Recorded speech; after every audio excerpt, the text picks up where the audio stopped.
안녕하세요. 엄청난 인연의 끈에 휘감겼던 여자입니다. 저는 사람과 사람 사이 인연을 소중히 하라는 말을 귀에 못이 박히도록 들으며 자랐어요.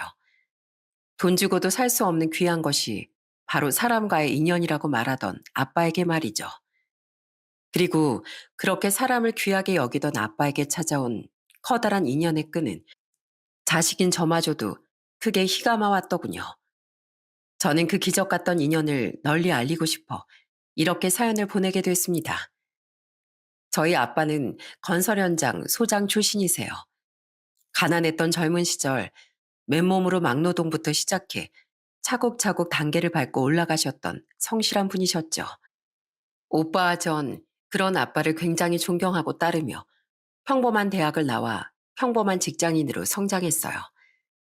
그리고 아빠를 존경하고 따르던 사람은 자식인 우리뿐만 아니라 아빠와 함께 일하던 직장 동료, 후배분들도 마찬가지였습니다. 아빠는 사정이 어려운 후배를 불러 몇 번이나 밥을 먹이기도 하고 돈이나 월세를 빌려주기도 하셨어요. 저희 집 사정도 썩 넉넉한 건 아니었건만 자식 수술비가 없어 애가 타던 직장 동료에게 선뜻 돈을 빌려주기도 하셨죠.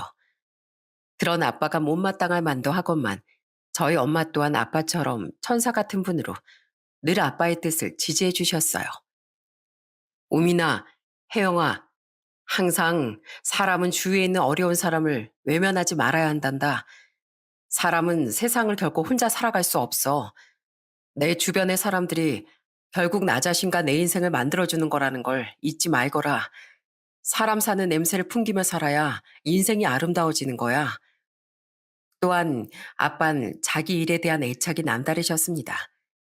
하지만 70 넘어서까지 현장 일을 하고 싶다던 아빠에게 제 나이 30에 크나큰 불행이 찾아오더군요. 엄마, 아빠는요? 추락한 공사 자재 한쪽 다리가 깔렸다는구나. 지금 수술실에 들어갔는데 그쪽 다리는 아예 절단해야 할 수도 있대. 아빠는 현장 일을 하다 그만 큰 사고를 당하셨습니다. 항상 안전에 만전을 기하던 분이셨건만 한순간에 불가피한 사고가 아빠의 인생을 크게 뒤바꿔버린 거죠. 그리고 아빠는 결국 그 일로 한쪽 다리를 무릎 위까지 절단해야 하셨어요. 그때 아빠는 정말 많이 힘들어 하셨습니다. 그리고 그때 당시 아빠의 현재 혹은 전 직장 동료 후배 등 정말 많은 분들이 아빠의 문병을 오거나 오지 못하면 전화나 문자라도 보내주시더군요. 아빠가 평소 얼마나 인생을 잘 살아왔는지 알 수 있는 모습이었죠. 그렇게 모두의 응원 덕분이었을까요? 아빤 점차 기운을 차리셨고 퇴원 후 상처가 모두 아문 뒤엔 저와 오빠가 돈을 모아 괜찮은 의족도 맞춰드렸어요. 아빤 일상으로 돌아오기 위해 열심히 재활운동을 하며 의족에 적응해 나가셨습니다. 하지만 시간이 흐르고 일상생활에 적응이 되셨다곤 해도 불편한 다리로 현장 소장직에 복귀하는 건 결국엔 무리더라고요. 건설업체 사무직이라도 취업하려고 해도 퇴직할 나이가 된 아빠를 굳이 채용하겠다는 회사는 없었죠. 아빠, 그러지 말고 평생 일하느라 힘들게 사셨으니까 이제 그만 편하게 쉬면서 여유롭게 사시는 거 어때요? 아빠 벌이가 없다고 힘들어질 집안 형편도 아니잖아요. 저랑 오빠도 있고요. 그래도 어떻게 이 젊은 나이에 집에서 놀고 먹을 수 있겠니? 난 싫다. 다리도 하나 없어진 마당에 집에서 놀기까지 하면 난 내 자신이 정말 쓸모없는 인간처럼 느껴질 거야.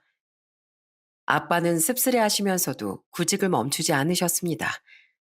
다행히 이후 아빠의 직장 동료 분들이 일자리를 알아봐 주어 아빠는 공사 현장에서 교통 통제 등의 일을 하는 신호수 일을 구하게 되셨어요. 우리 가족은 불행 속에서도 어떻게든 삶을 열심히 살아나가려 노력하던 아빠를 열심히 응원해드렸죠. 그런데 아빠는 사고 2년 뒤 오빠가 새언니와 결혼한 다음부터 자꾸 집에서 결혼식 행진 연습을 하시더군요. 아빠, 왜 자꾸 입장곡까지 흥얼거리면서 입장 연습을 하세요? 네 새언니가 사돈 어른 손을 잡고 입장하는 모습을 보니까 나중에 너 결혼할 때 대비해서 연습을 해야 할 것 같아서 말이다. 내가 우리 딸도 꼭 손잡고 사위한테 보내줘야 할 거 아니니? 아빠의 말에 괜히 콧등이 시큰해지더군요. 제가 언젠가 아빠만큼 다정하고 훌륭한 사람을 만나 정말 결혼할 수 있을까 싶었죠.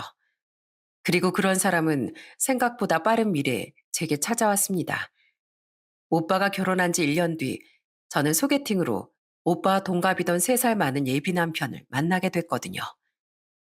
혜영 씨 아버지도 건설 쪽에서 일하셨다고요? 와, 우리 정말 인연 아닐까요? 저희 아버지도 작은 건설 회사를 운영하고 계시거든요. 예전엔 혜영 씨 아버지처럼 현장을 돌아다니면서 일하셨고요.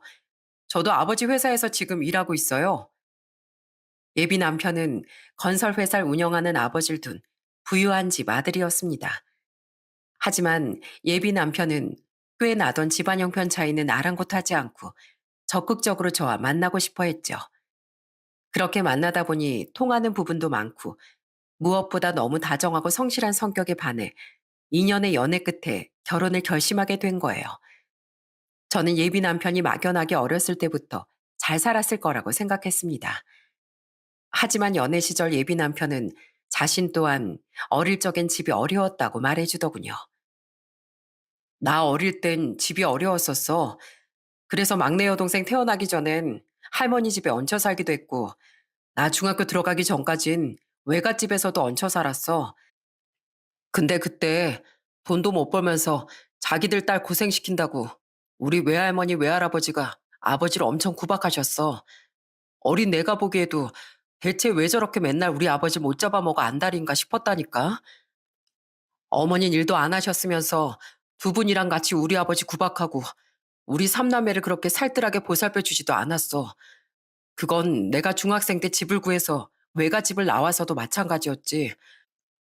근데 우리 아버지 기죽지도 않고 정말 이악 물고 열심히 노력하며 사셨어. 그래서 결국엔 40대 초반에 자기 건설회사까지 차리신 거야. 그 이후에도 회사를 성공시키려면 더 공부해야겠다면서 건축 관련 야간대학까지 졸업하시더라. 아버지가 성공하니까 그제야 외할아버지 돌아가시고 혼자 사시던 외할머니가 자기 좀 모시라고 아버지를 닥달했는데 아버진 외갓집에 살던 당시 서러움이 너무 크셨었나 봐. 아버지가 외갓집에서 월세방이라도 구해 분가하려고 해도 우리 딸 또 고생시킬 생각이냐면서 못 나가게 막고 계속 구박하셨던 분이었거든. 그래서 결국 외할머니 모시고 살진 않게 됐는데 그래도 사이된 돌인 아직까지 다 하고 사셔. 용돈도 보내드리고 때 되면 찾아뵙기도 하고 오히려 우리 어머니보다 아버지가 외할머니를 더 잘 챙기실걸? 나랑 동생들은 오히려 어릴 적 외할머니가 하도 아버지 못 살게 굴던 기억 때문에 외갓집을 잘 안 가지만 말이야. 예비 남편은 그렇게 성실한 데다 자식 사랑 끔찍하고 마음까지 넓은 자신의 아버지를 누구보다 존경한다고 말했습니다. 그런 아버지를 돕고 싶어서 자신도 건축 관련 전공으로 대학을 졸업하고 아버지 회사까지 입사했다고 했죠. 들어보니 예비 시모는 좀 까칠한 분인 것 같아도 예비 시아버진 저희 아버지처럼 참 존경스러운 분인 것 같아 조금 더 흔쾌히 예비 남편의 청혼을 받아들였어요. 첫인사를 왔던 날 저희 부모님은 예비 남편을 굉장히 마음에 들어 하셨습니다. 그리고 저희 집에 인사를 드린 다음 주 주말 우린 이번엔 시댁으로 인사를 갔죠. 타지에 살던 예비 시동생과 손아래 시누이도 저를 만나러 서울까지 와 있었어요. 이름이 혜영이라고? 부친께서도 같은 업계 계셨다니 참 반갑구나. 네, 저희 아빠도 아버님이 건설업계 계신다고 하니까 반가워하셨어요. 그래, 그래. 우리 수철이한테 얘긴 대충 들었어.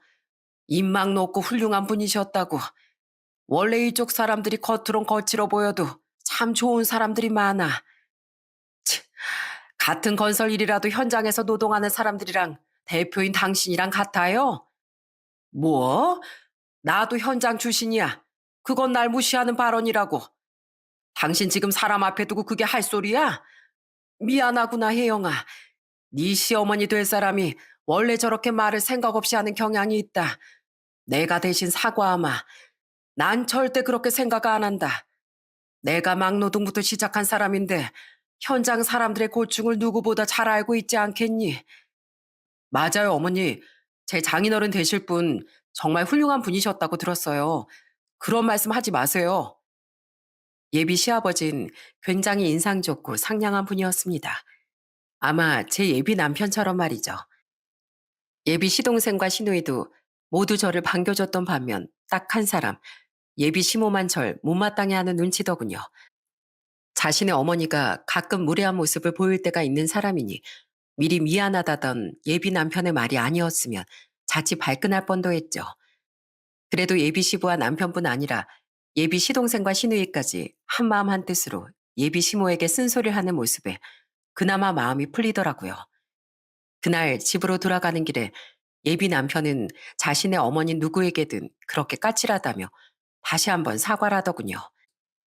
그래도 예비 남편과 다른 식구들이 모두 좋은 사람이었으니 예비 시모 한 사람쯤은 그냥 참자고 생각하며 저는 궁금하던 부분에 대해 물었죠. 근데 왜 자꾸 아버님이 오빠를 수철이라고 부르시는 거야? 오빠 이름은 명재잖아. 아까부터 물어보려고 했는데 오빠 어머님 때문에 잠깐 까먹고 있었어. 아, 그 얘기를 내가 안 해줬구나. 나 개명했어. 중학교 들어갈 때. 내 이름이 내 사주랑 안 맞는 이름이라나 뭐라나. 아버지가 미신 같은 거 믿는 분은 아니었는데 괜히 자식 관련해서 그런 얘기를 들으니까 찝찝하셨나 봐. 그래서 좋지도 않은 형편에 철학관 가서 돈까지 주고 새 이름 받아서 개명했던 거야. 근데 자꾸 입에 배셨는지 어머니는 안 그러는데 아버지 나를 수철아 명재하면서 번갈아 가면서 부르시더라고. 그렇게 미처 몰랐던 예비 남편의 이야기도 알아가며 우린 우여곡절 끝에 양가 인사를 마쳤습니다. 그리고 본격적인 결혼 준비에 시작을 알릴 상견례 자리를 갖게 됐죠. 아, 이게 요새 계속 불안불안하더니만 결국 고장이 났네. 내일 우리 딸 상견례 날인데 이걸 어쩌나. 어쩔 수 없죠. 그냥 내일은 고장난 의족차고 모양새만 갖추고 목발 짚고 가는 걸로 해요, 여보. 상견례 전날 계속 불안하던 아빠의 의족은 결국 고장이 났습니다. 아빤 하는 수 없이 고장난 의족을 차고 보행을 위해 목발을 짚은 상태로 상견례 자리에 참석하게 되셨죠. 상견례 자리엔 저희 오빠와 새언니, 그리고 예비 시동생과 시누이까지 모두 참석하게 됐어요. 식당에 도착하니 이미 예비 남편과 가족들은 모두 도착한 상태더군요. 우리는 예약된 방으로 안내받아 방문을 열고 들어갔죠. 일찍 출발한다고 했는데 먼저 와 계셨네요. 오래 기다리셨어요, 어머님, 아버님? 아니다. 우리도 온 지 얼마 안 됐어. 어서 오거라. 반갑습니다. 사돈어른 사부인. 저는 제일 먼저 방에 들어가며 인사를 드렸습니다. 그리고 뒤에 들어오던 아빠를 조심스레 부축해 드렸죠. 그런데 반갑게 우리를 맞이하던 예비 시부와 다른 가족들과 달리 예비 시모는 예전 저를 봤을 때보다도 훨씬 못마땅한 눈으로 저희 아빠를 바라보더군요. 그리곤 모두가 앉기도 전에 갑자기 버럭하지 않겠어요? 뭐야, 얘 혜영아, 너 왜 너희 아버지 다리가 저러시다고 우리한테 말을 안 했니? 네? 저희 아빠 다리요? 아, 굳이 미리 말씀드려야 하는 이야기인가 싶어서 아예 말씀을 드려야겠다는 생각을 못 했었어요. 놀라셨다면 죄송해요. 저희 아빠가 예전에 일하다가 사고가 있으셨거든요. 네, 진짜 어이가 없어서 원. 부모님이 장애가 있으면 당연히 우리 집안에도 얘기를 했었어야지. 뭐 이런 경우 없는 집안이 다 있어? 이보세요들. 결혼이 얼마나 집안 대 집안으로 중요한 행사인데 아무리 사소한 문제라도 세세하게 전부 말했어야 하는 거 아닙니까? 대체 딸 자식 교육을 어떻게 시키신 거예요? 건강검진 결과까지 서로 교환까지 하는 요즘 세상에 이런 중요한 일을 말 안 하는 게 말이 됩니까? 결혼식장에서 우리 사돈 될 사람 몸이 저런 걸 보면 주위에서 우리를 얼마나 비웃겠어요? 명색이 우리 남편이 회사 사장인데 난 이런 집안엔 내 아들 절대 장가 못 보냅니다. 아유, 보기만 해도 기분이 나빠지네. 다리가 저게 뭐야? 징그럽게. 예비 시모의 급발진에 다들 적잖이 당황했습니다. 처음엔 대체 저희 아빠가 다리가 불편하신 거랑 결혼이랑 무슨 상관인지 모르겠더군요. 하지만 이후 사람들이 저희 아빠를 보면 비웃을 거라는 예비 시모의 말에 분노가 치밀어 올랐죠. 옆을 보니 경악을 한 예비 시댁 식구들의 표정과 달리 저희 엄마, 오빠, 새언니는 저처럼 화가 난 표정을 숨기지 못하더라고요. 아빠의 얼굴은 새빨갛게 달아올라져 있었죠. 저는 화가 나서 앞뒤 안 가리고 예비 시모에게 소리쳤습니다. 저기요, 어머님. 지금 저희 아빠한테 뭐라고 하셨어요? 저희 아빠 누구한테 그런 무시당할 정도로 못나게 사신 분 아니에요. 우리 아빠가 얼마나 훌륭하고 인망 두터운 분인데 어떻게 남의 아픈 부분을 가지고 그렇게 상처를 주세요? 징그럽다고요? 그런 말을 사람 연전에 대고 아무렇지도 않게 하는 어머님이 제 눈엔 더 징그러워 보여요. 저는 저희 아빠 장애가 전혀 부끄럽지도 않고 때문에 그 사실을 말씀드리지 않았다고 해서 이런 말까지 들어야 할 이유도 전혀 모르겠네요. 저희 아빠, 저한텐 세상에서 가장 소중한 분이세요. 그러니까 당장 사과하세요. 잠깐만. 그런데 그때 더 큰 목소리로 제 말을 막아선 사람이 있더군요. 그 사람은 바로 예비 시아버지였죠. 그런데 예비 시아버지 입에서 나온 말은 굉장히 뜬금없었어요. 저 혹시 아까부터 여쭤보려고 했는데 형만이 형님 아니세요? 맞죠? 예비 시아버지는 저희 아빠 이름을 부르며 아는 척을 하더군요. 저희 아빠 서로 아는 사이인 것 같았죠. 어쩐지 저희 아빠가 들어오실 때부터 자꾸만 천천히 얼굴을 뜯어보는 것 같더니 말입니다. 그리고 목발을 짚고 들어오느라 예비 시아버지 얼굴을 제대로 보기도 전에 예비 시모에게 봉변을 당했던 아빠는 그제야 예비 시아버지 얼굴을 똑바로 바라보셨습니다. 그리곤 2초의 정적 뒤, 너 태석이? 태석이 맞냐? 하고 소리치셨어요. 예, 저 태석이에요, 형님. 세상에 어떻게 이런 우연이 있죠? 여기서 형님을 제 예비 사돈으로 만나다니요. 잘 지내셨어요? 달인 왜 이러세요? 형수님, 저 기억하시죠? 저희 어머니 집에서 그때 월세살이 하셨었잖아요. 어머, 세상에, 수철이 아버지잖아요. 그래, 어쩐지 처음 볼 때부터 얼굴이 뭔가 낯익더라니. 근데 수철이는요? 우리 명재가 바로 수철입니다. 명재가 중학교 올라가면서 개명을 했었거든요. 형수님 정말 그대로십니다. 정말 뵙고 싶었어요. 게다가 저희 엄마까지 아는 사이셨는지 세 분은 갑자기 굉장히 반갑게 인사를 하시더라고요. 제 예비 남편의 개명전 이름을 말하시는 걸 보니 저희 부모님은 제 예비 남편도 아셨던 것 같더군요. 예비 시아버진 저희 오빠를 바라보며 반갑다는 듯 말씀하셨죠.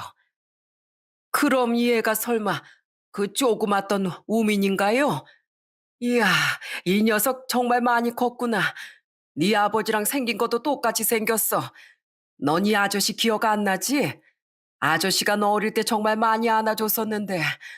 형수님, 그럼 마지막에 형수님 뱃속에 있던 애가 바로 혜영이었던 거예요? 예, 맞아요. 우리가 마지막으로 헤어졌을 때가 아마 혜영이 낳기 2달 전인가 그랬을 거예요. 세상에 사람 인연이 이렇게 신기해. 여보, 당신 이 사람들이랑 아는 사이예요? 어떡해요? 난 처음 보는 사람들인데. 어리둥절한 예비 시모의 질문에 그제야 잠시 자신들만의 세상에 다녀왔던 저희 부모님과 예비 시아버지의 표정이 다시 서서히 굳어지더군요. 세 분은 얼마나 반가웠으면 예비 시모의 엄청난 막말도 잠시 까먹었었던 거예요. 예비 시아버진 싸늘한 얼굴로 예비 시모에게 이렇게 말했습니다. 당신은 모르겠지. 당신이 그 어렸던 애들을 놔두고 집을 나가버렸을 때 만났던 인연이니까. 우리 어머니 집에서 말이야. 형님하고 형수님 아니었으면 난 그 세월을 혼자 버텨내지 못했을 거야. 두 분은 내 은인이나 다름없어. 형님, 형수님, 우선 제 집사람 행동에 대해 머리 숙여 사과드리겠습니다. 저도 정말 깜짝 놀랐어요. 노여움은 잠시 푸시고 우선 자리에 앉으시죠. 오랜만에 만난 건데 이렇게 불쾌한 마음으로 헤어질 순 없지 않습니까? 혜영아, 내가 우선 먼저 사과하마. 내가 저 사람 아주 따끔히 혼내주마. 가장 어리둥절해하던 저희 오빠와 예비 남편도 마찬가지로 이게 무슨 상황인가 싶은 저와 예비 시동생과 시누이 그리고 새언니도 엉겹결에 자리에 앉았습니다. 가장 당황한 표정이던 예비 시모 또한 당신 당장 여기서 나갈 거 아니면 앉아 하는 예비 시아버지 호통에 똥 씹은 표정으로 자리에 앉았죠. 그리고 예비 시아버지는 궁금해하는 모두를 위해 잠시 세 분의 인연에 대해 설명해 주기 시작하셨어요. 그러니까 벌써 두 분하고 헤어진 지도 34년이 지났었네요. 혜영아, 너희 부모님은 내 은인이셨단다. 난 원래 가난한 집에서 태어났었어. 우리 부모님은 그래도 열심히 사신 덕에 내가 성인이 될 무렵 살던 지역의 낡은 집이나마 자가로 한 채 마련하실 수 있었지. 하지만 두 분께 남은 재산은 그 집 한 채가 거의 다였던 터라 두 분께 도움을 받을 수는 없었어. 그렇게 난 서울로 혼자 상경해서 공장에서 일을 하다 결혼을 했단다. 그리고 곧바로 우리 수철이, 그러니까 명재랑 연년생 남동생인 수용이를 낳았지. 예비 시아버진 과거를 회상하며 제게 자신의 이야기를 해주시더군요. 그런데 제 예비 시동생이 태어난 지 몇 달 되지 않아 예비 시아버지가 다니던 공장이 부도가 났다고 해요. 때문에 예비 시아버진 밀렸던 임금조차 전부 받아내지 못하고 실직자 신세가 됐다고 했죠. 곧장 다른 일을 구하려고 해도 뜻대로 되질 않더구나. 당장 먹여 살려야 할 식구가 셋이나 되는데 눈앞이 캄캄했지. 근데 내가 가장 힘들 시기에 내 아내가 그 어린 자식들을 두고 처가로 가버렸다. 자신은 내 옆에서 이런 개고생을 하며 살기 싫다는 쪽지만 딸랑 남겨두고 말이야. 그때 그 배신감은 솔직히 지금껏 내 가슴에 큰 상처로 남아있어. 처가로 가서 매달려 볼까 했지만 소용없을 것 같더구나. 그래서 난 월세방을 빼고 지방에서 혼자 사시던 내 어머니 집으로 가게 된 거야. 내가 돈을 벌 동안 애들이라도 어머니께 부탁드리려고 말이야. 당신의 어머니는 4년 전에 아버지를 먼저 보내고 혼자 쓸쓸히 살고 계셨거든. 그리고 그날 갔던 내 어머니 집에 딸린 단칸방에 새들어 살던 가족이 바로 너희 부모님과 네 오빠 우민이었단다. 내가 어머니 댁에 내려갔을 때 네 오빠랑 우리 명재 나이가 고작 2살, 1살 어렸던 네 시동생은 100일이 막 지났었어. 넌 아직 네 엄마 뱃속에도 없었지. 이야기를 듣는데 예비 시모도 자신의 행동이 부끄러웠던 건 아는지 얼굴이 벌개지더군요. 하지만 예비 시아버진 아랑곳하지 않았고 저희 아빠의 말을 주거니 받거니 하며 대화를 이어가셨어요. 맞아. 거기가 우리 부부 신혼집이었어.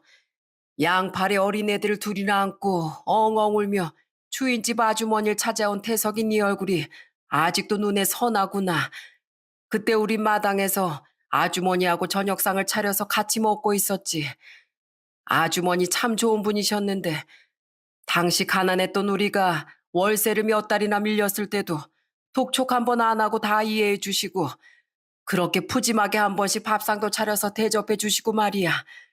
그 많은 자식들 중에 그나마 가끔 찾아오던 건 태석이 너뿐이었잖아. 그래서 얼굴을 기억하고 있었지. 그랬죠. 저희 어머니 참 좋은 분이었는데 다른 형제들은 왜 그렇게 어머니를 나 몰라라 하고 자기들만 잘 먹고 잘 사느라 바빴는지 모르겠어요. 아무튼 혜영아, 그때 난 너희 부모님 도움을 무척 많이 받았단다. 난 거기서 어머니께 애들을 맡기고 빨리 일자리를 구해야 했어.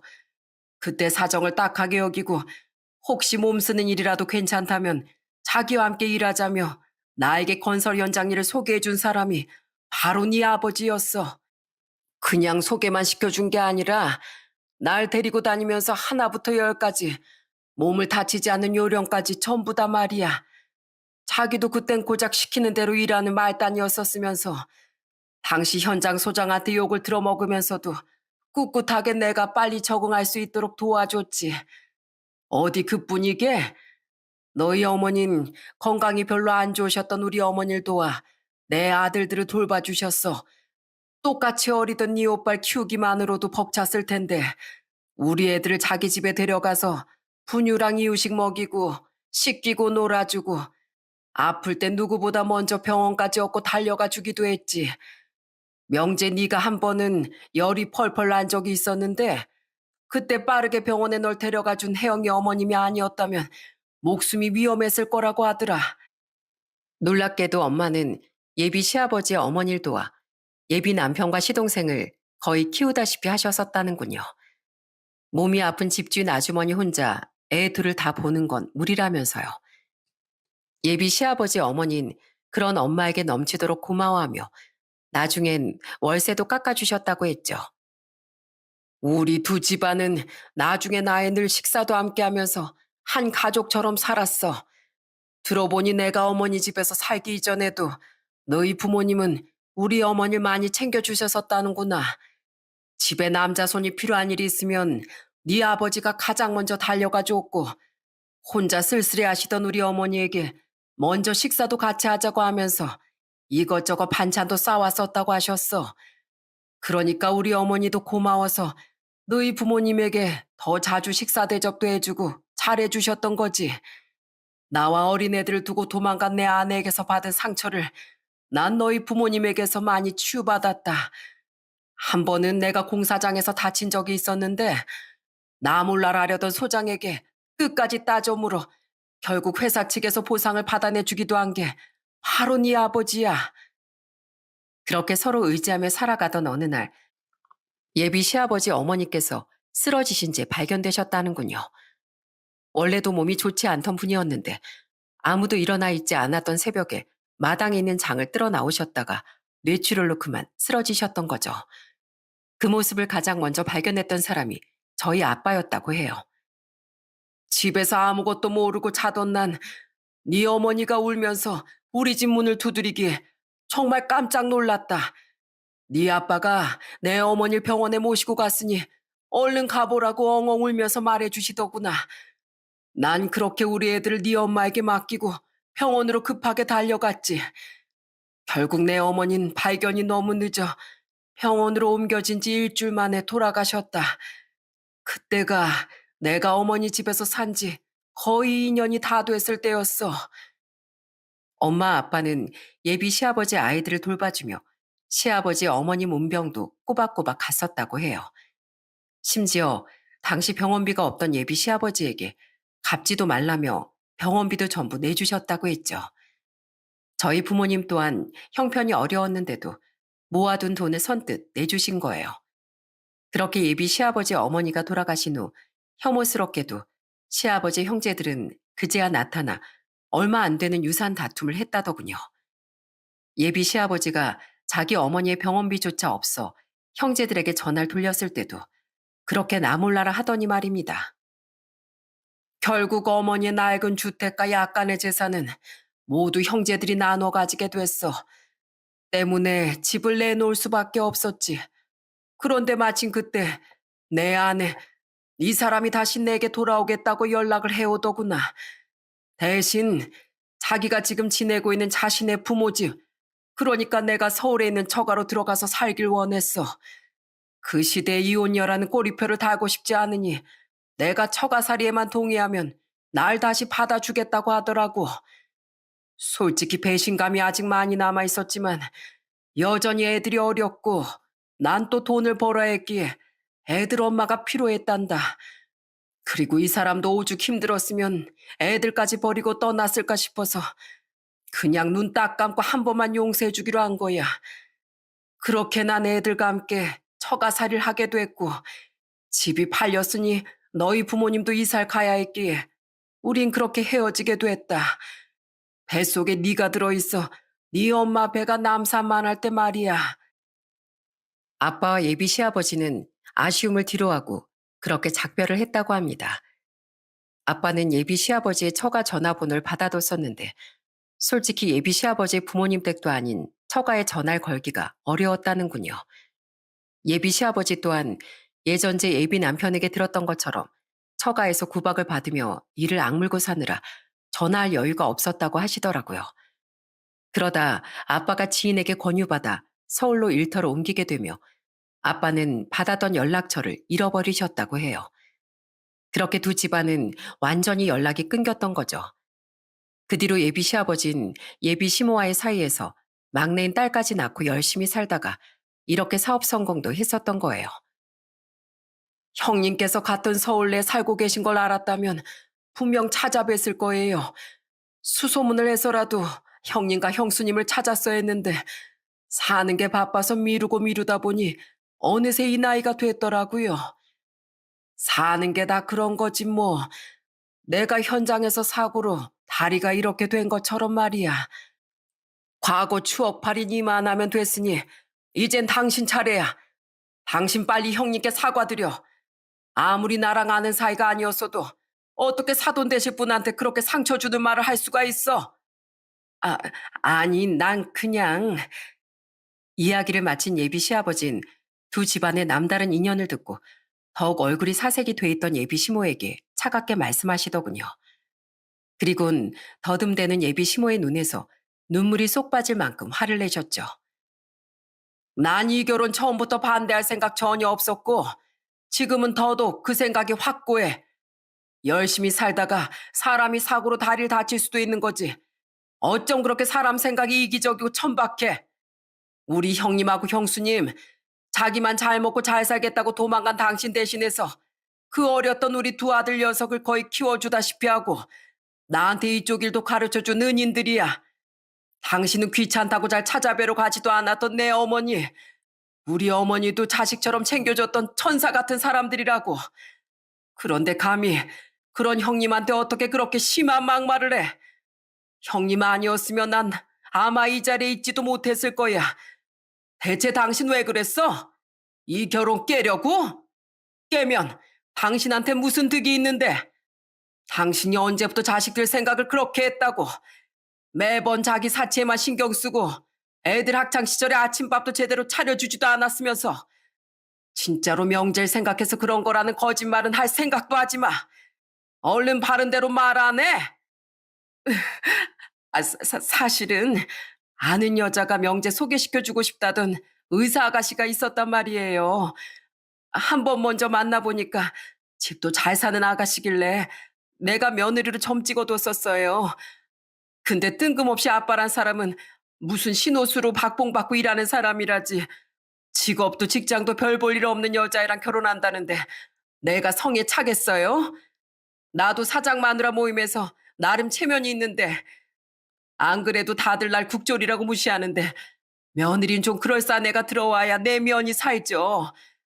근데 당신 몰래 결혼 깨라고 명재한테 아무리 닥달해도 애가 절대로 못 헤어진다고 하잖아요.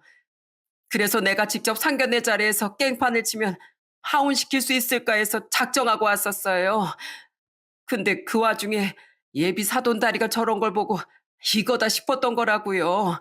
아휴, 근데 재수도 없지.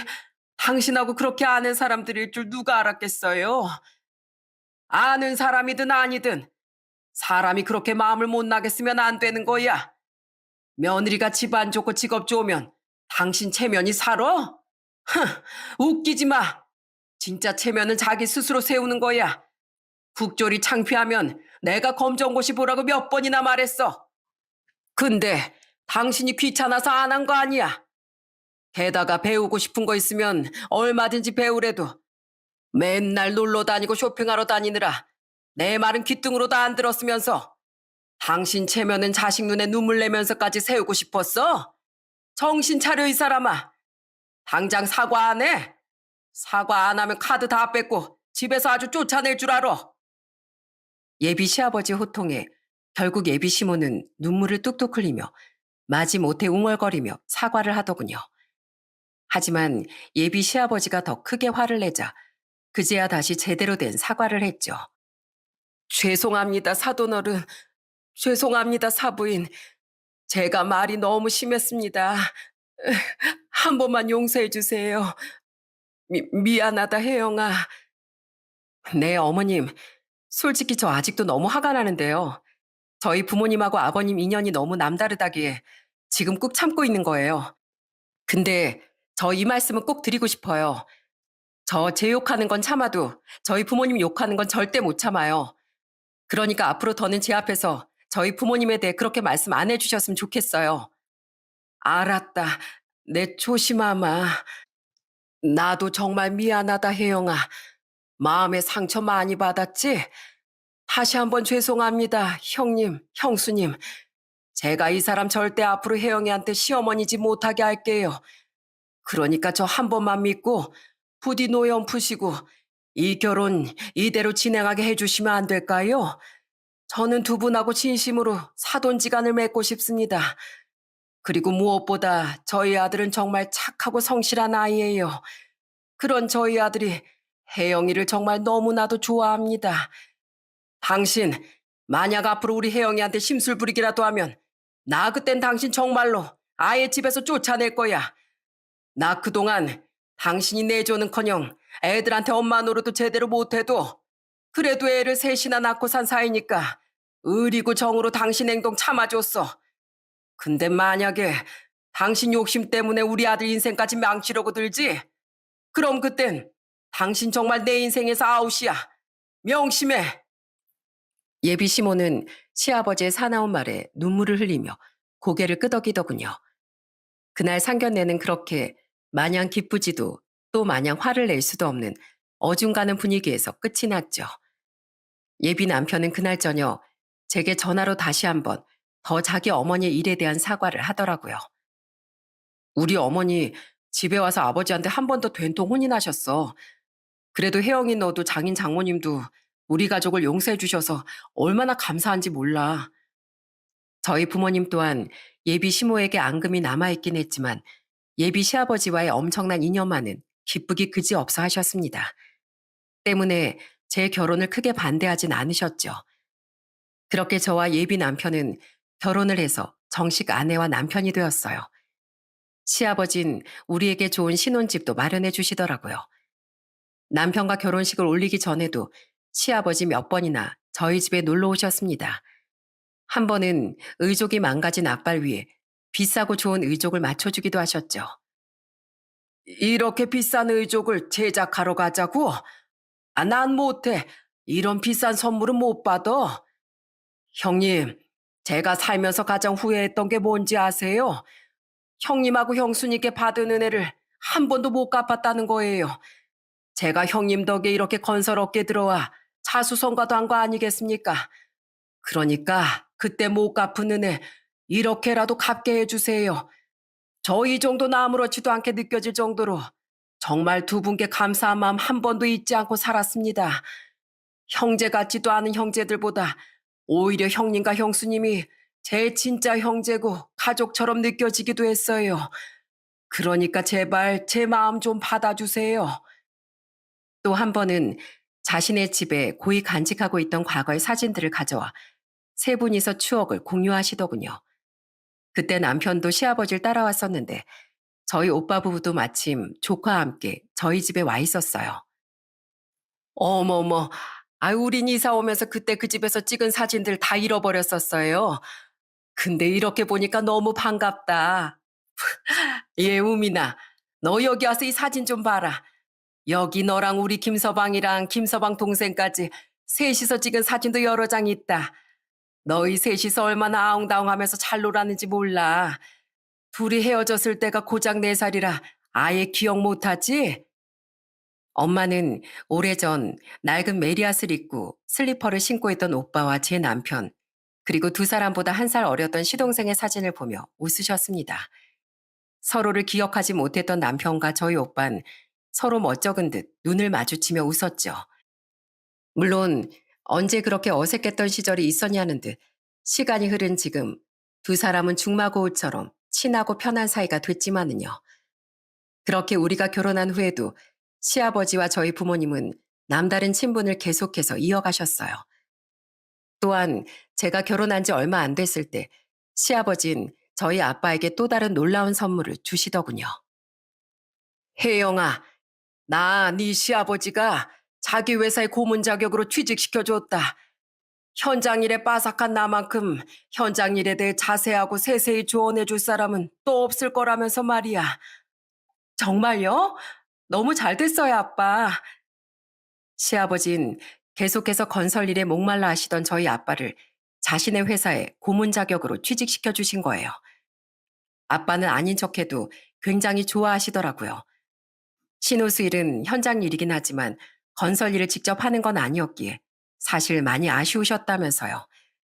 그렇게 제가 결혼한 지 3년이 지난 지금껏 아빤 아주 만족스럽게 시아버지 회사를 다니고 계신답니다. 물론 고문 역할이라 일이나 월급이 많은 건 아니지만 그쪽 일을 젊지 않은 나이에 계속 할 수 있다는 것만으로도 행복해 하시더라고요. 그렇게 시아버지와 아빠는 하루 종일 회사에서 만나면서도 뭐가 그렇게 서로 좋으신지 퇴근 후에도 주말에도 아주 자주 만남을 가지곤 하시죠. 어쩌다 제가 남편과 친정에 놀러 가면 열에 대여섯 번은 항상 시아버지가 놀러 계실 정도로 말입니다. 시아버지가 그렇게 아빠와 붙어 다닐 수 있었던 이유가 하나 더 있었는데요. 그건 바로 시모와의 이혼이었어요. 어머니, 진짜 미치셨어요? 대체 왜 저번 형 결혼 때부터 자식들 결혼을 못 망쳐서 안달인 건데요? 저 어머니 때문에 이별 통보 받았다고요. 어떻게 제 여자친구 회사까지 찾아가서 깽판 치고 망신을 줄 수가 있어요? 거긴 또 어떻게 알고 가셨냐고요? 저희가 결혼한 지 1년 뒤 시동생 또한 4년간 연애한 여자친구와 결혼을 하고 싶다고 말했었어요. 그런데 시모는 저처럼 평범했던 그 여자가 역시나 마음에 안 들었던 모양인지 그 여자 직장까지 찾아가 깽판을 치고 왔었다는군요. 이번엔 자기도 절대 물러설 수 없다며 시모는 가족들이 다 있는 자리에서 이렇게 바락바락 소리쳤습니다. 이번엔 나도 정말 부잣집 며느리 드릴 거야. 다른 사장 사모들은 능력 있고 잘 사는 며느리만 드린다는데 난 나가면 할 말도 없어. 그래도 걔가 이번엔 순순히 물러나 다행이로구나. 내가 좋은 집안 여자로 손자리 마련해 줄 테니까 넌 네 형처럼 인생 망치지 말고 그 여자랑 결혼해. 이게 다 널 위한 일이야. 시모 말을 듣는데 어떻게 저렇게 이기적인가 싶어서 기겁을 했네요. 그리고 그때 시아버진 질린다는 표정으로 결국 이혼을 통보하신 거예요. 우리 아들들 어릴 때도 이기적이게 애들하고 날 전부 버리고 집 나가버리더니 역시 사람은 안 변하는 법인가 봐. 당신이나 돈 못 벌 때 그렇게 구박하고 성공하고 난 뒤엔 내종커녕 사치만 일삼은 거 그렇다 쳐. 그런데 당신 나 말고 애들 위해서 제대로 헌신한 적이 있어? 애들 한창 클 나에도 귀찮다면서 밥도 제대로 안 차려준 날도 많았잖아. 그런 당신이라도 애들한테 엄만 있는 게 좋다고 생각해서 나 당신을 참아줬던 거야. 그런데 이번 일로 확실히 알았어. 당신은 앞으로도 당신 이기심을 위해서라면 자식들 인생 망치는 거 나란 것도 안 할 사람이라는 걸 말이야. 난 내 자식들 인생 지켜야겠으니까 당신은 그만 이 집에서 나가. 난 더 이상 당신하고 못 살아. 여보, 그런 게 어딨어요. 당신이랑 나랑 산 세월이 얼만데 난 못해요. 싫어요. 나도 싫어. 당신에게 책임 물을 유책 사유는 충분하고도 남았으니까 소송 걸기 전에 조용히 끝내자. 나도 그렇게 매정한 사람 아니야. 그동안 산정이 있고 어쨌든 우리 애들 엄마니까 재산 분할은 적당히 해줄게. 하지만 더는 내 아내, 애들 엄마로선 받아줄 수 없어. 끝까지 버티려고 했지만 시모는 결국 시아버지에게 이혼당하고 혼자 살고 있던 80대 나이에 자신의 노모집으로 들어가게 됐습니다. 그 뒤에 시모는 저희 집으로까지 찾아와 제게 울며 불며 매달리더군요. 에휴, 아가, 그동안 나한테 섭섭한 거 많았지? 내가 앞으로는 절대로 안 그러마. 나 너 결혼하고 나서 너한테 시어머니 짓 한 적 한 번도 없다. 비록 너한테 말은 제대로 안 걸었지만 말이야. 내가 누구보다 좋은 시어머니가 돼줄 테니까 제발 네 시아버지 마음 좀 돌려주면 안 되겠니? 내가 이 나이에 다 늙은 우리 엄마랑 둘이 살려니까 우중충해서 미칠 것 같다. 솔직히 제가 결혼한 후에도 시아버지와 남편 눈치를 보며 아무 말도 못했을 뿐이지 시모는 늘 저를 못마땅하게 바라봤었어요. 인사를 해도 받는 둥 마는 둥 하고 저에게 대놓고 말 한마디 걸지 않았었죠.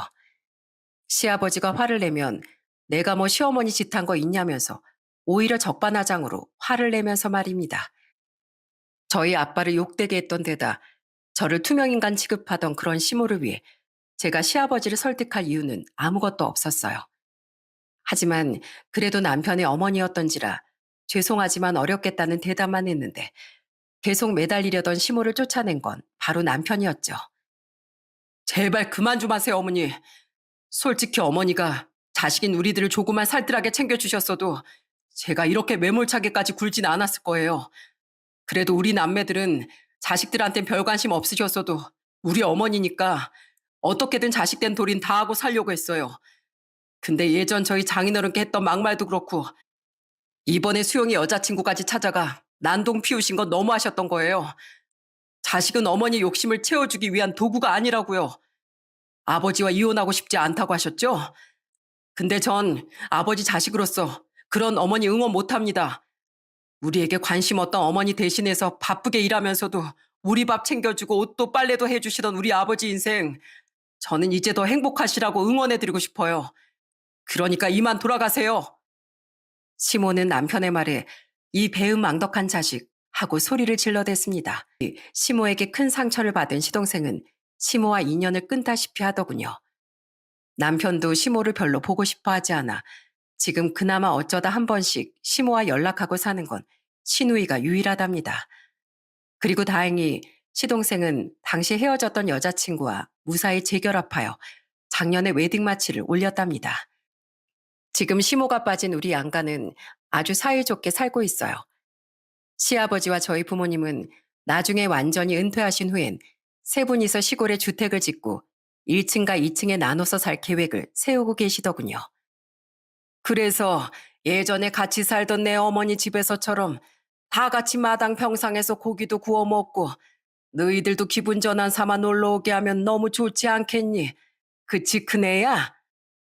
그러게요. 그럼 저희 명절에 두 집 왔다 갔다 안 하고 편하게 그곳에서 며칠 쉬면 되겠네요. 세 분이 워낙 가깝게 지내시던 덕에 양가 형제들까지도 자연스레 사이가 많이 돈독해졌습니다. 무슨 모임만 있으면 다 같이 모일 일이 많았으니까요. 그렇게 우린 과거 한 가족처럼 살던 저희 부모님과 시아버지처럼 지금은 마치 피가 이어진 친척인 듯 서로 챙기고 왕래하면서 행복하게 살고 있어요. 게다가 저는 올해 10월엔 드디어 아들 출산을 앞두고 있답니다. 그 아이를 낳고 키우며 저는 저희 아빠가 우리 남매에게 입이 닳도록 해주셨던 말을 그대로 가르쳐 줄 생각이에요. 사람과 사람 사이의 인연이 얼마나 소중한 건지, 인연을 소중히 여기는 일이 네 인생을 얼마나 멋지게 바꿔놓을 수 있는지 말이죠. 저와 남편은 그렇게 저희 부모님과 시아버지처럼 아들에게 좋은 부모가 되어주기 위해 수많은 노력을 하며 살 생각입니다. 누군가는 마치 자기 일처럼 남의 일에 발벗고 나서던 저희 아빠 같은 사람을 손해보고 사는 사람이라고 말하기도 하더군요. 물론 내가 베푼 선행이 곧바로 내게 되돌아오진 않을 수도 있습니다. 하지만 비록 지금 당장은 아니더라도 자신이 베푼 선행, 작은 도움의 손길이 언젠간 분명 더 큰 기적으로 되돌아온다는 사실을 제 사연을 통해 많은 분들께서 꼭 알게 되셨으면 좋겠어요. 그리고 이기적인 심보를 남에게 내보인 만큼 그것 또한 불행하게도 자신에게 돌아온다는 사실도 함께 말이죠. 여러분의 인생에도 우리 두 가족에게 찾아왔던 것처럼 기쁘고 커다란 기적이 함께하길 바라며 저는 이만 사연을 마치겠습니다. 감사합니다.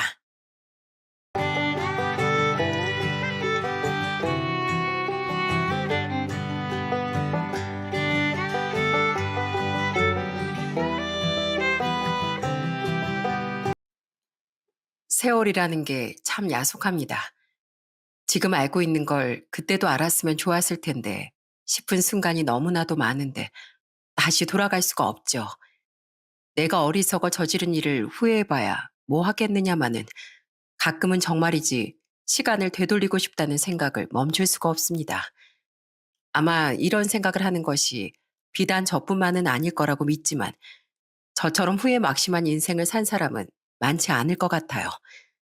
그래서 저는 지금부터 잘못된 생각으로 너무 먼 길을 돌아온 멍청하고 바보 같은 한 늙은이의 가슴 먹먹한 인생 이야기를 한번 해볼까 합니다. 안녕하세요. 저는 다시 사회의 일원이 되기 위해 열심히 노력 중인 60대 남자입니다. 제 첫인사에서 눈치채신 분도 있으시겠지만 저는 신용불량자의 노숙자였습니다. 지금은 아들 덕에 깨끗하고 좋은 아파트에서 먹고 자며 편하게 살아도 지독하게 힘들고 어두운 시기를 보냈었죠. 신용 불량자였다고 하면 다들 안 좋은 눈으로 보실 수도 있다는 건 알지만 가난이라면 치를 떨던 제가 그렇게 될 줄은 저조차 몰랐어요. 그렇게 돈돈거리면서 개미처럼 일만 열심히 했는데 참 허망하더군요.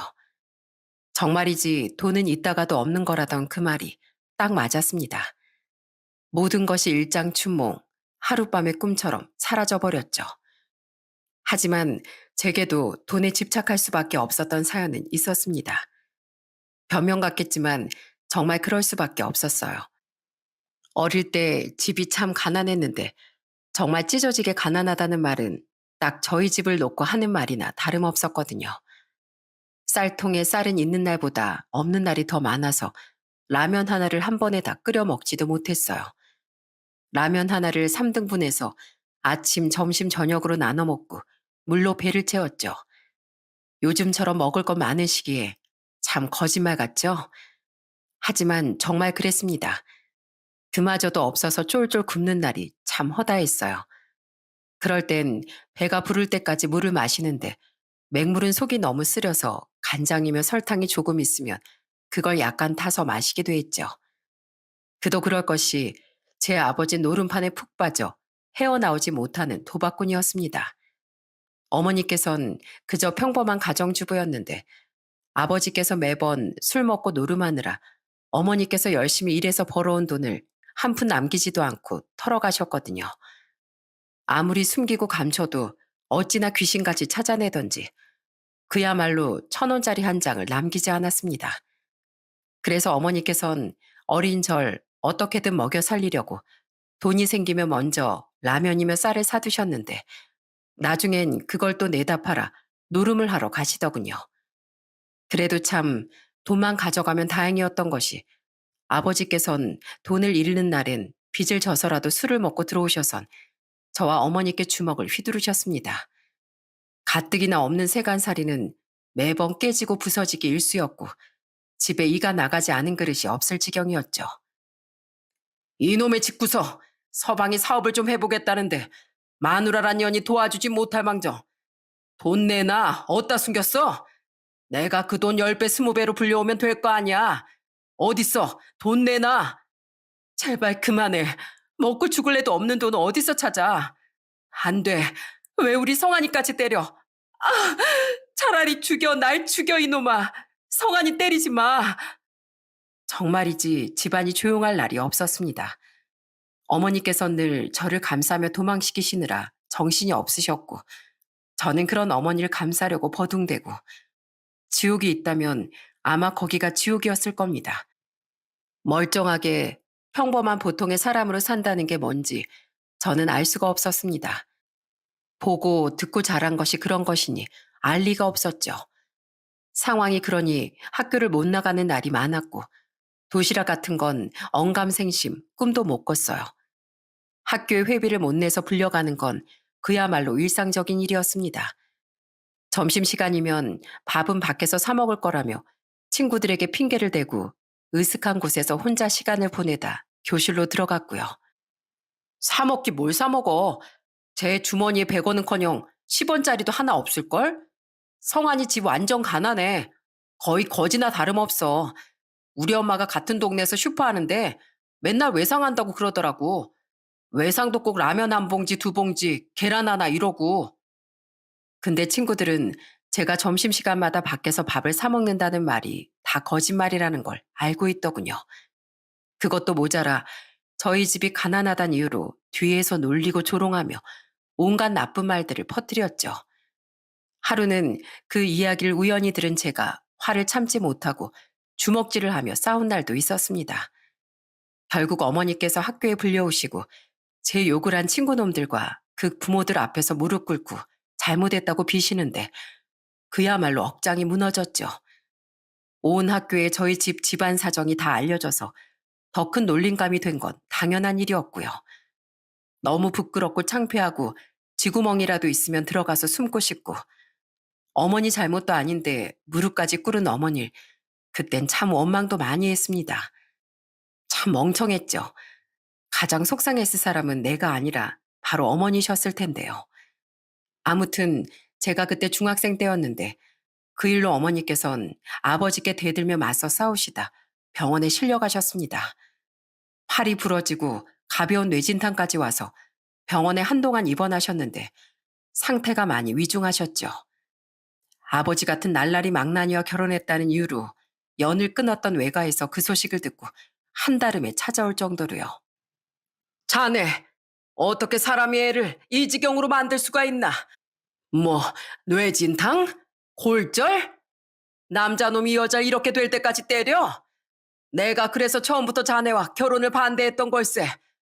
두말할 필요도 없고 내 딸 내가 데려가겠네. 성아닌 자네 자식이니 자네가 알아서 키우게.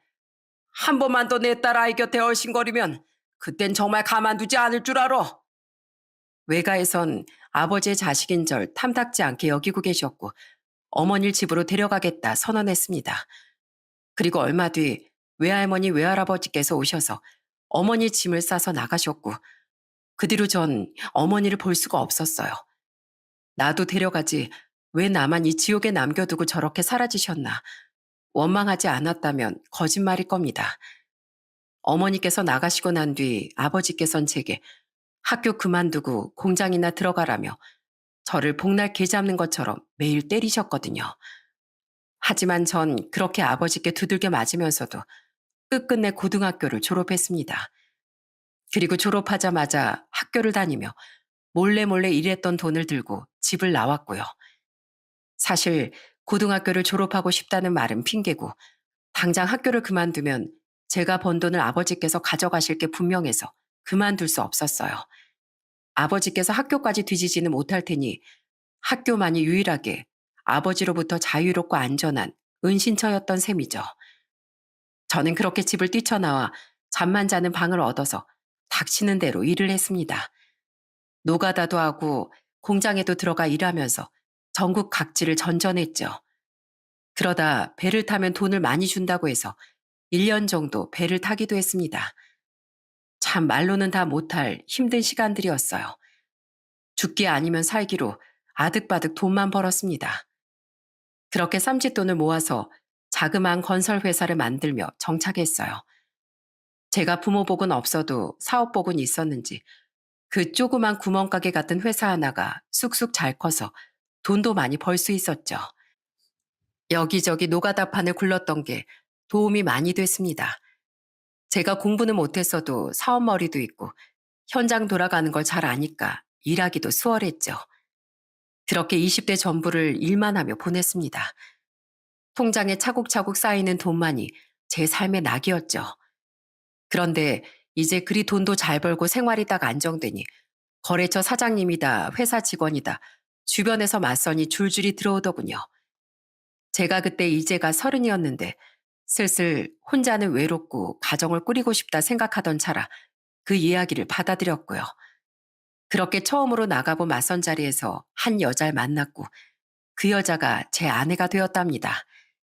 지금에 와서야 말이지만 아내가 참 어머니를 많이도 닮았었어요. 조용조용하면서 착한 그 성격이 어머니를 떠올리게 했죠. 그래서였을 겁니다. 그렇게 빠르게 결혼을 결정했던 이유가요. 아무튼 그리 결혼을 하고 저희는 잘 살았습니다. 결혼하고 얼마 지나지 않아 아들도 하나 낳았죠. 아들 이름은 유명하다는 장명가에게 큰 돈을 주고 지어왔습니다. 강수복. 오래 살며 복을 누리란 의미인데 아내도 저도 퍽 마음에 들어했죠.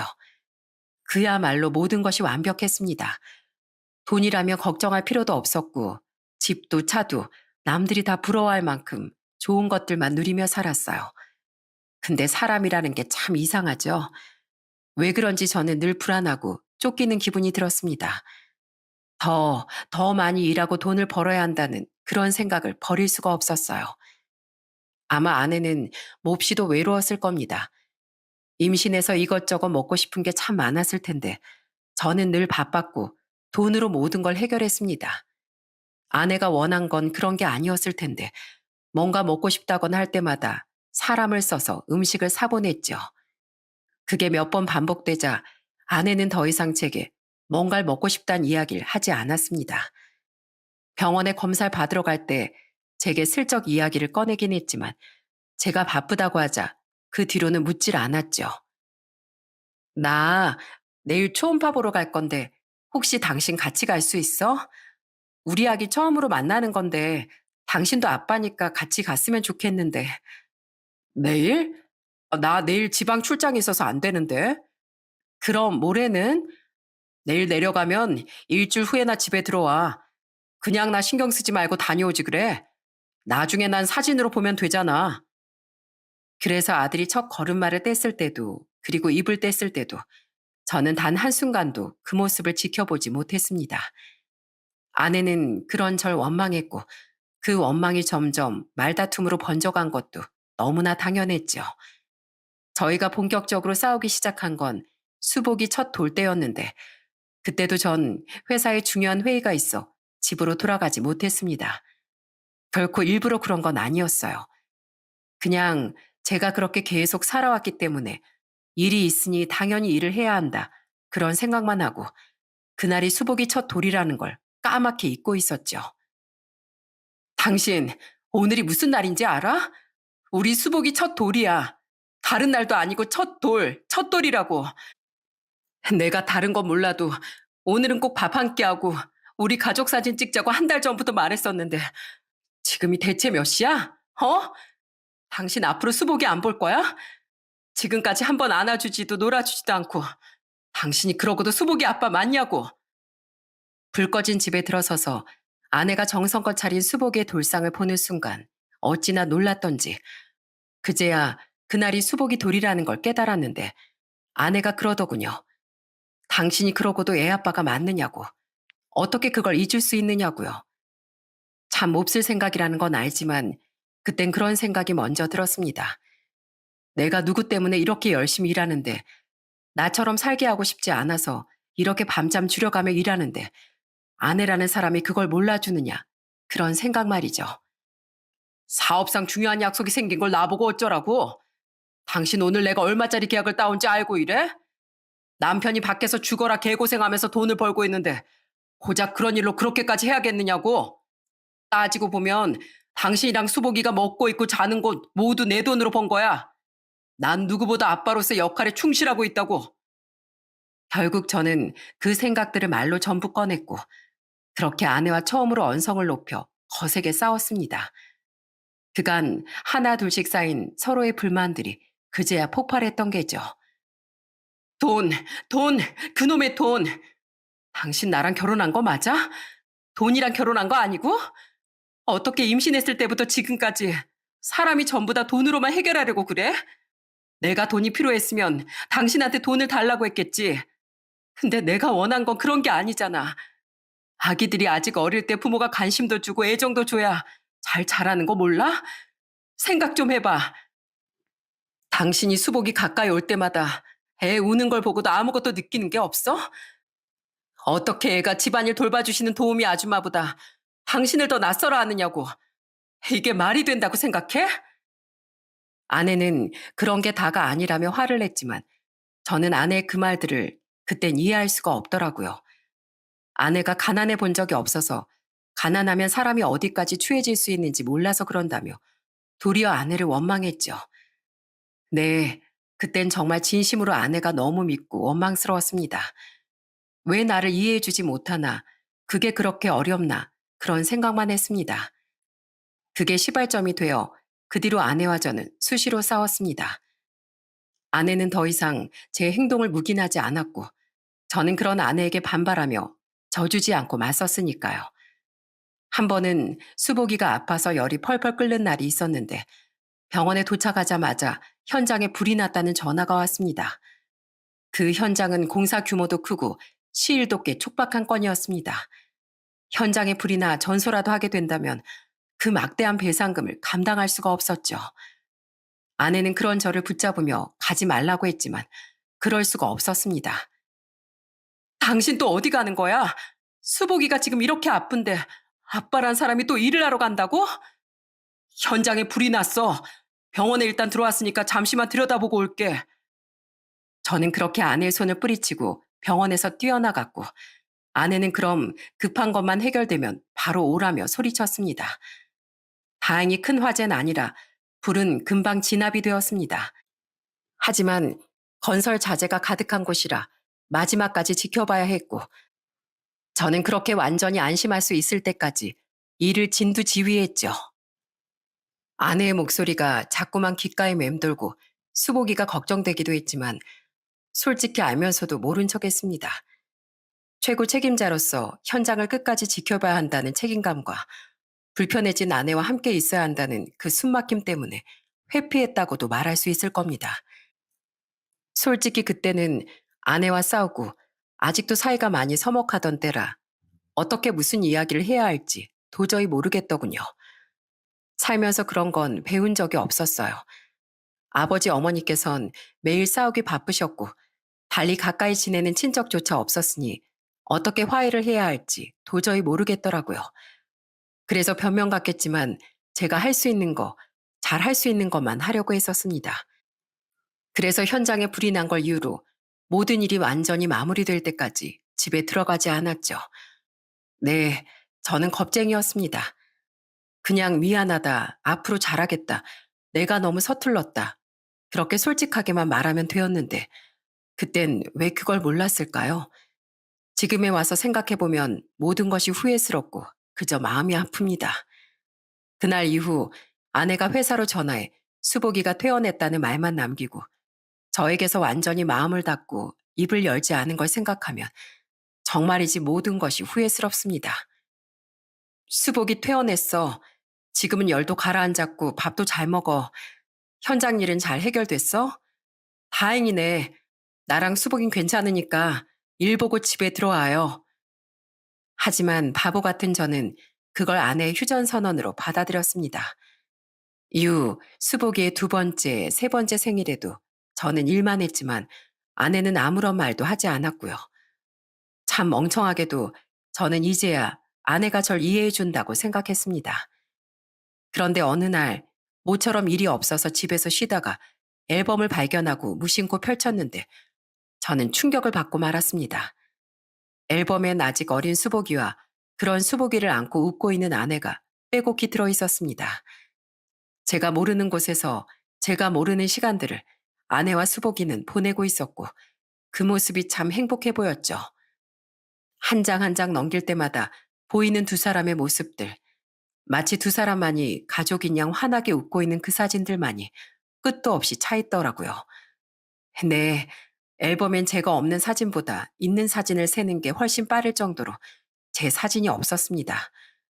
언제 찍었는지 아내가 몰래 절 찍은 듯한 사진이 중간에 섞여 있긴 했지만 그뿐 마치 지나가다 우연히 찍힌 사람처럼 보였죠.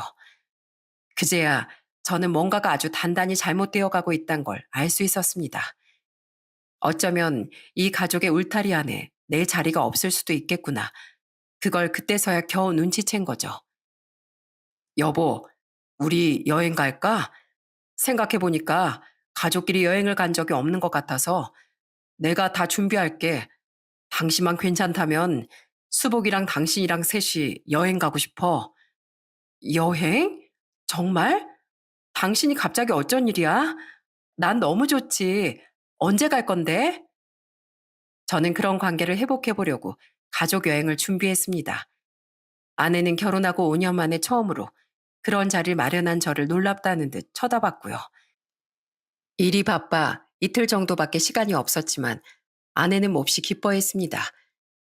아내가 좋아하는 바다 근처에 숙소를 정하고 카메라를 챙기고 몹시도 분주했죠. 하지만 저는 그렇게나 기대하며 준비했던 가족여행 중간에 다시 회사로 돌아가야만 했습니다. 그땐 정말 회사의 명운을 가를 만큼 급한 일이었지만 아내에겐 변명처럼 느껴졌을 겁니다. 제가 아내라도 그렇게 느낄 수밖에 없을 거라고 생각할 정도였으니까요.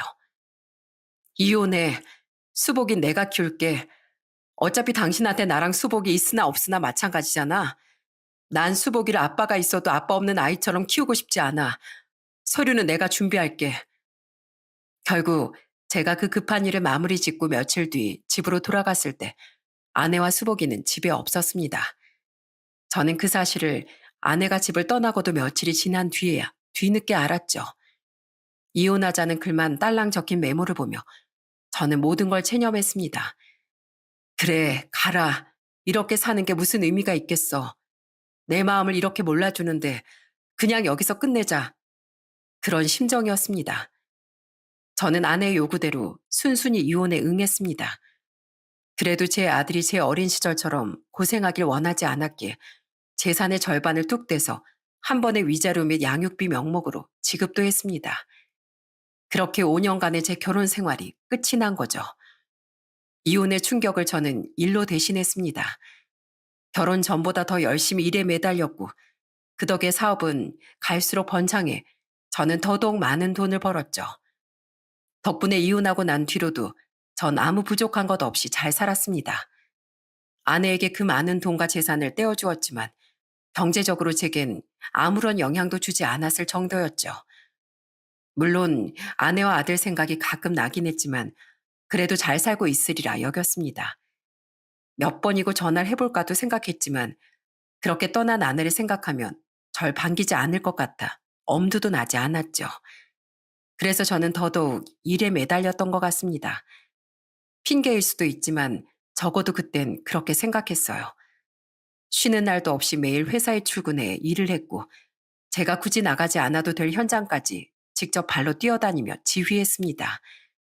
직원들은 그런 절 불편해하는 것 같았지만 일만이 저의 탈출구였죠. 일을 할 때는 아무 생각이 들지 않았고 마음이 안정되었거든요. 그리고 아내도 수복이도 조금씩 잊을 수 있었죠. 근데 사람들은 그런 절 피도 눈물도 없는 냉혈한 일벌레라고 부르더군요. 일에는 인정을 두지 않고 봐주지 않는 제 성격 탓도 있겠지만 하지만 전 그런 주위의 평판에는 개의치 않고 그저 열심히 일했습니다. 사람들의 평판을 신경 쓰기엔 제가 살아온 시간이 그리 녹록진 않았으니까요. 하지만 그렇게 30년을 고생고생하며 일해서 키운 사업도 마스크 시국 팬데믹 앞에서 맥을 추지 못했습니다. 불황, 온통 불황이고 줄도산하는 회사들이 하나둘 늘어가는 그 가운데 제 회사가 끼게 된 거죠. 부도를 막아보려고 집도 차도 건물이며 땅도 다 팔아가며 버텼지만 아무 소용이 없었고 그 모든 걸 처분하고도 전 신용 불량자가 되어 길거리에 나앉게 된 겁니다. 네, 제 사업은 그렇게 쫄딱 망했습니다. 부자는 망해도 3년은 간다고 하는데 아마 저는 그렇게 부자가 아니었나 봅니다. 방 한 칸 얻을 돈도 없어서 길거리로 나앉은 제 자신이 어찌나 한심하던지 저는 그렇게 주위 사람들의 빈정거림과 멸시를 받았습니다. 그렇게 돈돈거리며 일만 하더니 저 집 사모님도 저 사람이 하도 돈돈거리니까 애까지 데리고 나갔다며? 아이고 차라리 잘 됐네. 세상에 그러게 그때 그러고 안 헤어졌으면 어쩔 뻔했어. 그분이 현명하셨네. 현명하셨어 그래. 평소 거래를 하던 곳에 연락도 해보고 나름 술도 한 잔 기울이던 친구들에게도 연락을 해보았지만 누구도 절 도와주지 않았어요. 돈이 없으니 그렇게 밀물처럼 밀려들던 인간관계도 썰물처럼 쑥 다 빠져버린 거죠. 길거리를 전전하며 안 좋은 생각이 자꾸 들었지만 질긴 목숨을 도저히 끊을 수 없어 그냥저냥 흐르는 대로 살았습니다. 죄송합니다만 제가 도와드리긴 좀 힘들 것 같은데요. 그래도 뭐 그간 버신 게 있는데 어떻게든 되시지 않겠습니까? 전 사장님이 다시 잘 되실 거라고 믿습니다. 혹시 재기하시면 그때 다시 한번 이야기해 보시죠. 힘들 때 도와줬던 사람마저도 이러고 거절하는데 어찌나 헛웃음이 나오던지 그간의 세월이 다 의미가 없었습니다. 제법 크다는 사업체를 굴렸는데 지금은 고시원이라도 구해보려 몇십만 원을 빌리는 신세가 되고 또 그마저 아무도 돈을 빌려주는 사람도 없고 참 한심한 노릇이었죠. 결국 이러지도 저러지도 못하고 전 거리를 굴러다니는 폐품을 하루 종일 주워다 팔아서 번 돈 몇천 원으로 술을 사 먹었습니다. 서울역을 맴돌며 먹고 자고 박스떼기 하나를 놓고 다른 노숙자와 싸운 적도 있습니다. 땅에서 올라오는 한기를 막으려면 그거라도 깔아야 하는데 누가 다 주워가는지 그게 없어서 큰 소리로 싸우다 쫓겨나기도 했죠. 그래도 꼴에 자존심이 있어 도저히 구걸을 못하겠고 그렇게 대충 지냈습니다. 사실 막노동 일이라도 해볼까 생각을 안 해본 건 아니었습니다. 하지만 대체 누가 그런 힘쓰는 일에 60 넘은 노인을 써줄까요? 그 자리마저도 제게는 너무나 소원했습니다. 그렇게 몇 번 거절당하고 나니까 솔직히 그쯤 되니까 마음이 완전히 꺾이더군요. 그래, 다 그만두자. 나이라도 젊으면 다시 악자까지 돈을 벌어 어떻게든 재기를 시도했을 텐데 이미 새롭게 뭔가를 하기엔 너무 늙어버렸던 겁니다. 그래서 제가 그렇게도 싫어하던 아버지처럼 그렇게 힘들게 번 돈을 술 먹는 데 다 써버린 거고요. 아저씨, 식사는 하셨어요? 여기 안 추우세요? 이제 곧 겨울인데 이러고 여기서 주무시면 감기 드세요. 네? 근데 하루는 어떤 한 30대 정도 돼 보이는 청년이 저를 보고 흠칫 놀라더니 유심히 쳐다보더군요.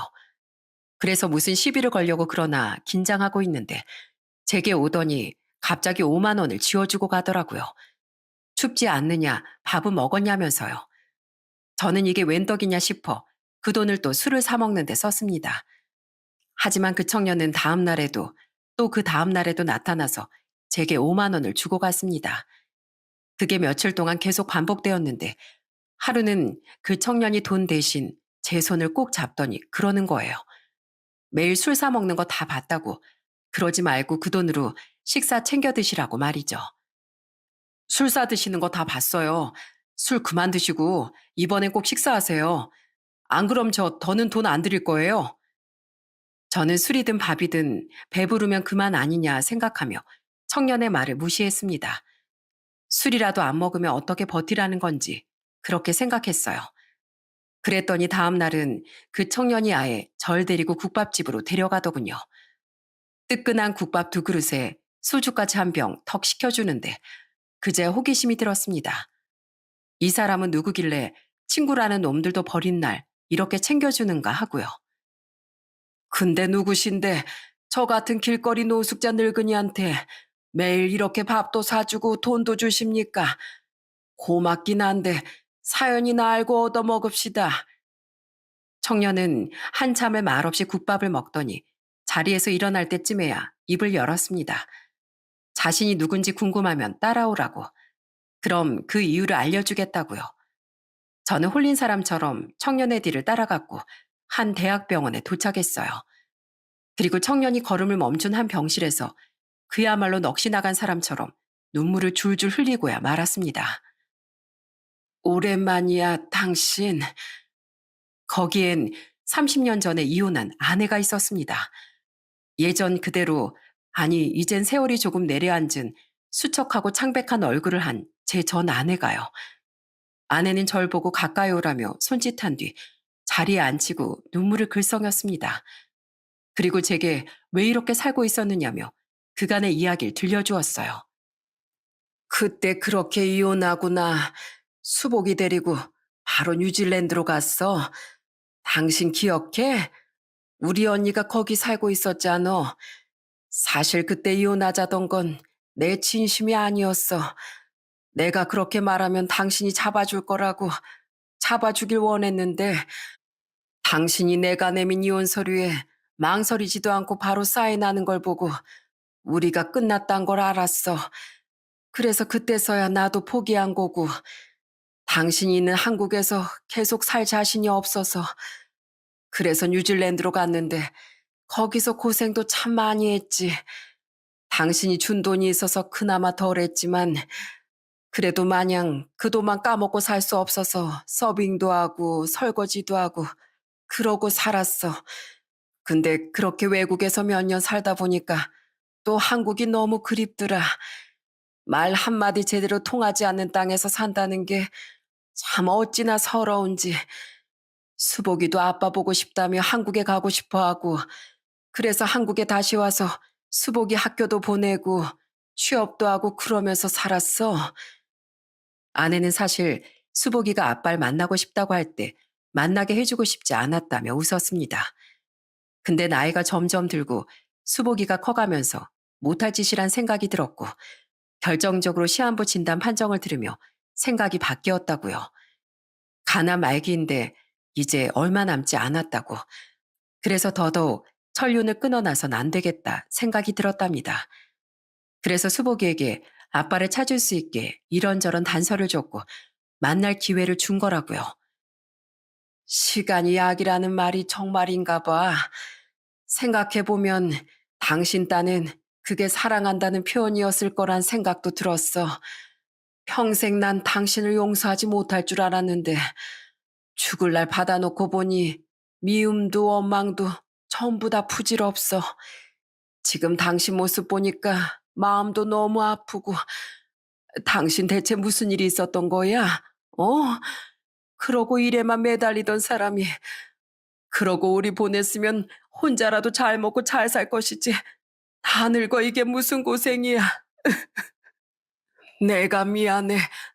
내가, 내가 잘못했어. 내가 너무 어리석어서 그래서 나 벌 받았나 봐. 돈 잘 벌 땐 사람들이 그렇게 많았는데 내가 망하니까 아무도 없더구만.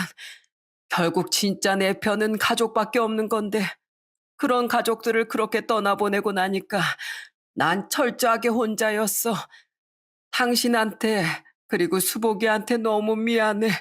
미안해. 아내는 길거리를 떠돌며 꼬질꼬질하고 추리해진 제 손을 망설이지 않고 잡으며 눈물을 뚝뚝 흘렸습니다. 그리고 어색하게 서 있는 수복이를 불러 제 손을 잡게 하고는 그렇게 저희 두 사람을 끌어안았습니다. 아니야, 당신. 내가 미안해. 내가, 내가 좀 더 솔직하게 말했어야 했어. 당신이 어릴 때 그렇게 힘들게 자란 걸 다 아는데 내가 그걸 알면서도 너무 어리게 굴었어. 미안해. 나만 힘들다고 생각해서 그냥 그땐 당신 탓하는 게 제일 쉬워서 당신이 날 사랑하면 내 말을 무조건 다 들어줘야 한다고만 생각했어. 우리 서로 잘 이야기해서 그렇게 오해를 풀었어야 했는데 내가 너무 성급하게 이혼하자고 했던 것 같아.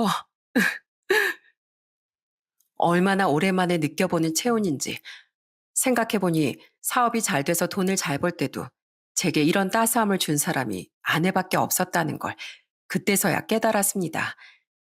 길거리를 떠돌며 봤던 그 경멸과 멸시 어린 시선들이 아무렇지 않다고 괜찮은 척 했던 거란 것도 그제야 알았죠. 저는 그렇게 이혼한 아내와 잊고 살았던 아들의 품에 안겨 마치 어린아이처럼 엉엉 소리내서 울었습니다. 아내는 그런 제 눈물을 닦아주며 그간의 응어리를 다 풀어낼 수는 없겠지만 그래도 지금부터라도 하나씩 풀자고 그리고 다시 가족으로서의 시간을 갖자 이야기해 주었습니다. 그 뒤 저는 수복이와 함께 아내 병수발을 들며 하루하루를 보냈습니다. 수복인 이런 저도 아버지라고 같이 살자고 말하며 집으로 데려갔는데 놀랍게도 그곳은 예전 아내와 결혼해서 살던 그 신혼집이더군요. 집에 들어서는데 마치 시간이라도 멈춘 것 마냥 가구가 그대로 아직 남아있는데 마치 귀신에 홀리기라도 한 것 같았습니다. 알고 보니 회사가 부도 위기일 때 집 세간살이며 이런저런 것 정리할 시간도 없이 그렇게 경매에 넘어갔는데 아내가 그걸 먼저 알고 이 집을 매입했다고 하더군요. 수복이가 제 아버지가 어떤 사람인지 궁금해서 그래서 그 집이라도 보여주고 싶어서 말이죠. 말씀은 잘 안 하셔도 어머니께서 아버지를 많이 보고 싶어 하셨어요. 이 집 처음 사셨을 때도 아내 물건 치우지 말라고 그렇게 신신당부를 하셨고요. 가구들 몇 개는 사실 좀 부서진 것도 있고 해서 저는 바꾸자고 했는데 그걸 전부 업체에 맡겨서 말끔하게 고치셨더라고요. 꼭 새 거 같죠? 집안을 둘러보는데 신혼 초 아직 서로에게 다정했던 그때의 기억이 새록새록 떠올랐습니다. 하지만 그뿐 집에 있는 시간이 거의 없었기에 남은 추억도 별로 없다는 사실이 떠올라 또다시 마음이 몹시 아팠고요. 저는 그런 저의 죄를 보상하기 위해 매일같이 병원 출근해서 아내 보살피고 이야기했습니다. 아내 컨디션이 좋은 날엔 의사 허락하에 가까운 곳에 바람을 쐬고 오기도 했어요.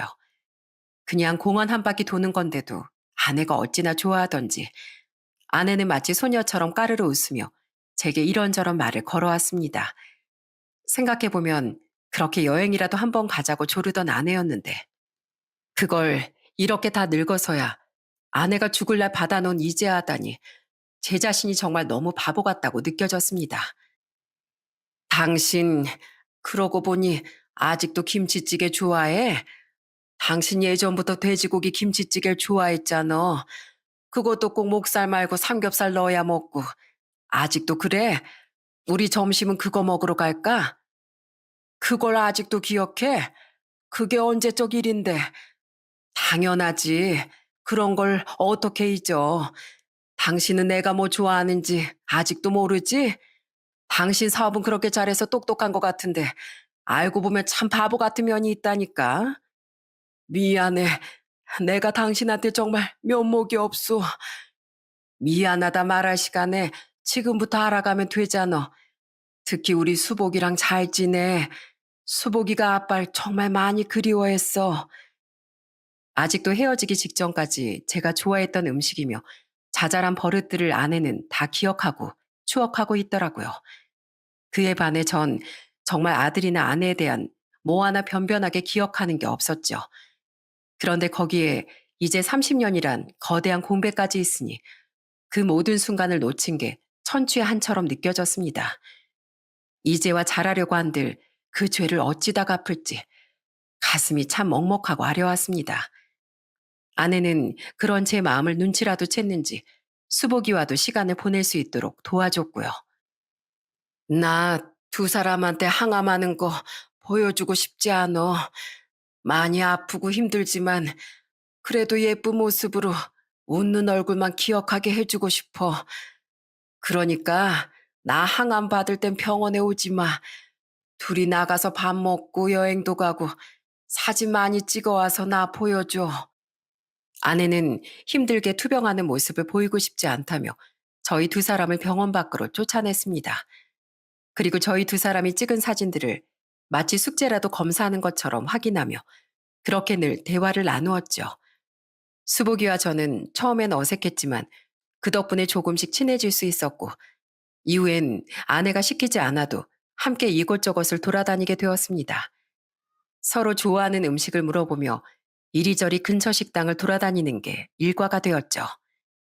아빠, 아빠는 짜장면이 좋아요? 짬뽕이 좋아요? 하나, 둘, 셋, 짜장! 와, 엄마가 내가 아빠랑 식성이 똑같다고 그러시더니 진짠가 봐. 신기하다, 그쵸? 얼마 만에 느껴보는 평화로움인지 그 시간들이 제겐 정말 꿈만 같고 행복했습니다. 그리고 아내가 아프다는 사실을 다시 깨달을 때마다 이 모든 일이 아내가 아픈 것마저 모두 제 탓이라는 생각이 들어 또 남몰래 울기를 반복했습니다. 아내는 그런 저를 알고 있다는 듯 자신의 잘못이라며 괜찮다고 말해주었고 수복이 역시 제 탓이 아니라며 위로해 주었답니다. 하지만 이별의 시간은 조금씩 확실하게 다가오고 있었어요. 아내의 병세는 점점 악화되어 갔고 면회를 거부당하는 날들이 점점 늘어갔습니다. 아내는 애써 괜찮은 척 하려고 했지만 이미 병색이 완연했어요. 황달로 노랗게 뜬 피부며 살이 빠져 뼈가 앙상한 손목과 얼굴을 지켜보는 게 너무나 괴롭고 힘들었습니다.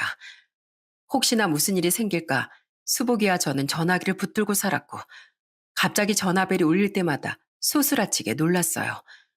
살면서 신에게 단 한 번도 기도를 해본 적이 없었는데 저는 매일 얼굴도 이름도 모르는 신을 향해 제발 아내를 살려달라고 기도했어요. 그런 기도도 소용없이 마침내 이별의 날은 다가오고야 말았지만은요. 그날 아내가 죽던 날도 수복이와 저는 면회를 거부당하고 힘없이 집으로 돌아온 참이었습니다. 둘이서 애써 밝은 척 웃으며 밥을 해먹고 걱정으로 뒤척이다 겨우 잠이 들었는데 울리지 않길 원했던 전화기가 기어코 울리고 말았습니다. 수복아, 병원에서 전화가. 수복이와 둘이 미친 듯이 차를 몰아 병원으로 향했을 때 그렇게 도착한 병실 안에 의료진들이 가득한 걸 봤을 때 그 심정은 지금도 다 말로 못합니다. 아내는 저희가 도착하길 기다리기라도 한 듯 간신히 생명줄을 붙잡고 있었고 의사는 마음의 준비를 하라며 자를 비켜주더군요. 아내가 이제 정말 곧 죽을 거라는 걸 저도 수복이도 직감할 수 있었어요. 저는 그대로 다리에 힘이 풀려 아내 곁에 주저앉고 말았습니다. 엄마, 엄마, 안 돼. 어? 이렇게 가면 안 돼. 조금만 더 힘내봐. 날 위해서 조금만 더 힘내줘.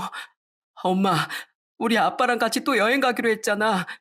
셋이서 손잡고 산에도 가고 바다에도 가고 우리 세 가족 웃으면서 손잡고 가족 사진도 찍기로 했잖아. 엄마, 이렇게 가면 안 돼. 어? 엄마, 엄마. 수보가, 엄마가 미안해. 엄마가 그러면 안 됐는데, 수복이가 아빠 보고 싶어 하는 줄 알면서도 너무 시간을 끌었어. 엄마, 용서해 줄 수 있어? 엄마도 모든 게 처음이라 잘 몰랐어. 네 아빠, 그렇게 나쁜 사람 아니야. 그저 상처가 많아서, 그래서 서툴었던 것 뿐이야. 너도 이제 알지?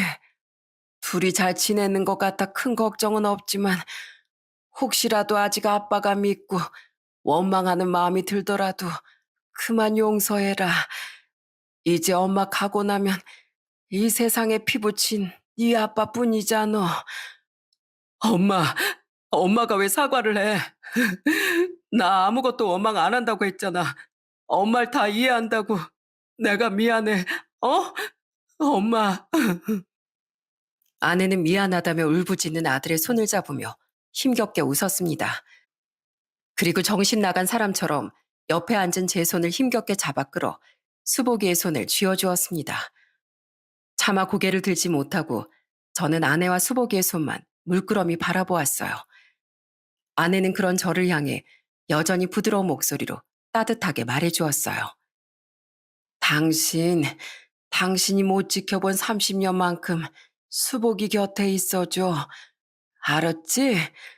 앞으로 내가 못 보는 대신 당신이 다 보고 나중에 꼭 말해줘야 돼. 그래야 나 당신 완전히 용서할 거야. 그리고 나 당신이 전부 당신 탓이라고 생각하는 거 다 알아. 근데 내가 아픈 건 그건 당신 탓이 아니야. 우리 이렇게 멀리 돌아온 건 우리가 둘 다 너무 어려서 그때 잘 몰라서 그랬던 거야. 나한테도 잘못이 있어. 근데 나 잘못한 건 나 아프니까 그러니까 당신이 좀 봐줘. 알았지? 아니야. 당신이 당신이 무슨 죄가 있어. 내가 다 미안해. 전부 다 내 잘못이야. 내가 당신에게 좀 더 잘했어야 했어. 당신을 그때 그렇게 보내면 안 됐어. 미안해. 미안해, 여보. 당신 말고 내가 차라리 아팠으면 좋겠어. 왜 당신이 아프고 왜 당신이 이렇게 가야 하는지 너무 원망스러워. 미안해. 내가 잘못했어. 억장이 무너지는 기분이었습니다. 왜 이렇게 착한 아내가 죽어야 하는지 도저히 이해할 수가 없었죠. 가슴이 찢어지는 기분이 딱 이런 걸까요? 차라리 정말 내가 아팠으면 좋겠는데, 자리에 누운 것이 아내가 아니라 나였으면 좋겠는데, 괴로워서 미칠 것 같았죠. 하지만 아내는 그런 저희에게 되려 미안하다며 두 손을 꼭 작게 쥐어주고는 그제야 만족했다는 듯 웃었습니다. 그리고 마치 잠이라도 드는 것처럼 눈을 감았어요. 아내의 뜻에 따라 수목장을 치르고 수복이와 유품을 정리하면서도 얼마나 울었는지 모릅니다. 무엇 하나 버릴 수가 없어서 이러지도 저러지도 못하고 그걸 붙들고 또 울고 그렇게 몇 날 며칠을 보냈죠. 수복이가 식성은 절 닮아서도 성품은 지 엄마를 닮았는지 그런 절 옆에서 챙기며 위로했습니다. 아버지, 아니 아빠, 우리 이제 슬퍼하는 건 오늘까지만 해요. 엄마가 우리 이러는 거 보면 많이 속상해 하실 거예요. 돌아가시기 전까지 그렇게 아빠랑 제 걱정을 하셨는데 우리 잘 살아야죠. 그리고 우리 가족이니까 어디 가시지 말고 같이 여기서 행복하게 살아요. 제가 아빠 잘 모실게요. 엄마도 그걸 바라셨고 저도 이제 가족과 떨어지고 싶지 않아요. 자신도 힘들 텐데 저까지 챙기는 수복이에게 미안하고 또 고맙고 저는 수복이를 끌어안고 그러겠다고 지금부터라도 아빠 노릇 할 수 있도록 노력하겠다고 약속했습니다. 그렇게 해서라도 지난 30년의 공백을 메울 수만 있다면 그럼 무엇이라도 할 수 있다고 되뇌면서요. 참 우습게도 수복이가 그렇게 말해주는데 그제야 가족이란 게 뭔지 60이 넘은 이제야 깨달을 수 있었답니다. 죽은 아내와 아들을 통해서야 그렇게 겨우 말이죠. 이제 다음 주면 아내가 죽고 세 번째 기일이 됩니다.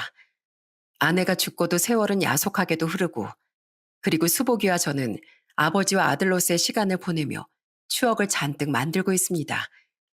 그리고 전 지금 공공근로 일자리를 알아보며 노숙자를 위한 봉사활동을 하고 있습니다.